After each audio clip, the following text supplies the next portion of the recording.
मत्तः परतरं नान्यत किंचिदस्ति धनंजय मयि सर्वमिदं प्रोतं सूत्रे मणिगणा इव. 7. मत्तः माझ्यापेक्षा, परतरम श्रेष्ठ, न नाही अन्यत किंचित अन्य काही, अस्ति आहे धनंजय हे धनंजया, मयी माझ्यामध्ये सर्व काही, इदम जे दृष्टीगोचर आहे, प्रोतम ओवलेले, सूत्रे दोऱ्यात, मणिगणा अनेक मणी, इव ज्याप्रमाणे, हे धनंजया माझ्याहून श्रेष्ठ असे दुसरे कोणतेही तत्व नाही. दोऱ्यात ओवलेल्या मण्यांप्रमाणे सर्व काही माझ्यामध्ये आश्रित आहे.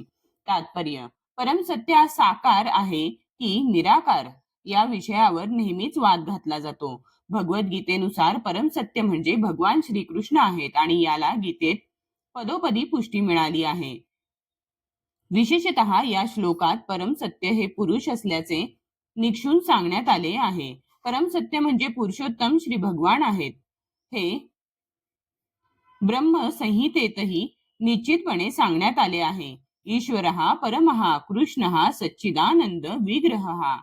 अर्थात श्रीकृष्ण हेच परमसत्य पुरुषोत्तम श्री भगवान आहेत. श्रीकृष्ण हेच आदिपुरुष, सर्व रसांचे राजा श्री गोविंद आणि सच्चिदानंद रूप आहेत. या प्रमाणांवरून निर्विवादपणे सिद्ध होते की परमसत्य म्हणजे सर्व कारणांचे कारण परमपुरुष आहेत. तरीही निर्विशेषवादी श्वेताश्वतरोपनिषदात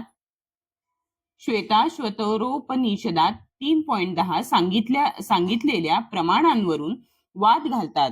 ततो यदुत्तरतरम तदरूपमनामयम् य एतद्विदुरम ततो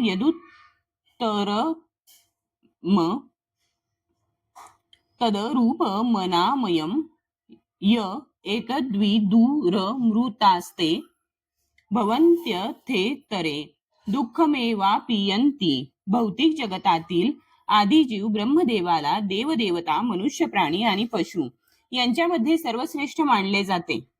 परंतु ब्रह्मदेवाच्याही अतीत परतत्व आहे आणि या परतत्वाला प्राकृत स्वरूप नाही आणि ते सर्व भौतिक विचारांपासून मुक्त आहे.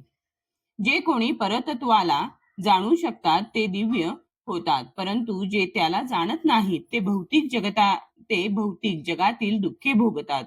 निर्विशेषवादी अरूपम या शब्दावर अधिक जोर देतात, परंतु अरूपम म्हणजे निराकार नव्हे, तर वर उल्लेख केलेल्या ब्रह्मसंहितेतील श्लोकानुसार अरूपम हा शब्द सच्चिदानंद रूप दाखवितो.